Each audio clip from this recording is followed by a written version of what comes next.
Chers étudiants, salam alaikum. Aujourd'hui, nous allons faire l'exercice 3, rendez-vous des processus. Alors, le premier cas, c'est que P1, P2 et doivent attendre P3.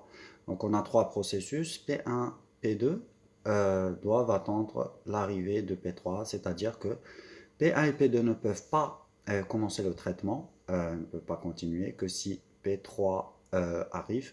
Donc, on a P1 qui dépend de P3.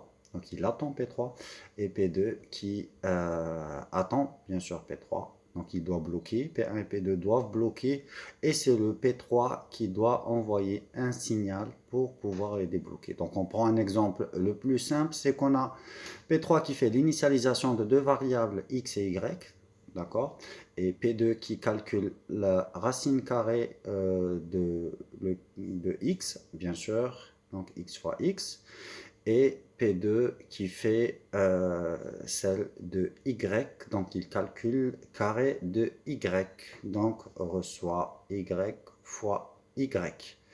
Donc un exemple simple, c'est le cas des rendez-vous ou de barrières où l'application principale attend des autres applications pour pouvoir faire l'initialisation. Donc qu'est-ce qu'on va faire? Donc bien sûr, on va déclarer un sémaphore, d'accord? Donc un sémaphore spécifique à chaque processus. Donc on déclare pour deux processus bloqués, donc on déclare deux sémaphores différents. Alors pourquoi? Pour que le signal soit orienté vers le processus. Donc quand on envoie signal, il ne va pas débloquer n'importe quel processus, mais il va débloquer. Pour le cas de P1, il va débloquer le S1. Donc P1, première des choses, on va voir à combien on va initialiser le S1. Donc P1, il va faire wait S1. Ce wait-là doit être bloquant. On le signale. Donc pour P2, il va faire la même chose. Il va faire un wait S2 et continuer le code. Dans le cas, il va calculer carré de X. Donc ça, c'est pour le code des processus P1 et P2. Donc, puisque P1 et P2 bloquent, donc ils attendent P3, donc c'est P3 qui va venir les débloquer. Donc P3, il va faire signal S1 pour débloquer P1 qui l'attend.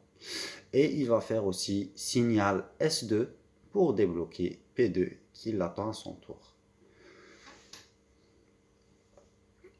Donc on a fini avec P3. Ok, donc pour l'initialisation, on a dit que le premier wait appelé pour P1 et P2 doivent être bloquants. Donc quand P1 arrive en premier, il doit bloquer. Donc la valeur initiale du sémaphore doit être égale à 0. Et c'est P3 qui les débloque. Donc ça, c'est dans le cas où P2 arrive avant P3. Très important. Et dans le cas où P1 aussi arrive avant P3. C'est P3 qui va débloquer P1 et P2.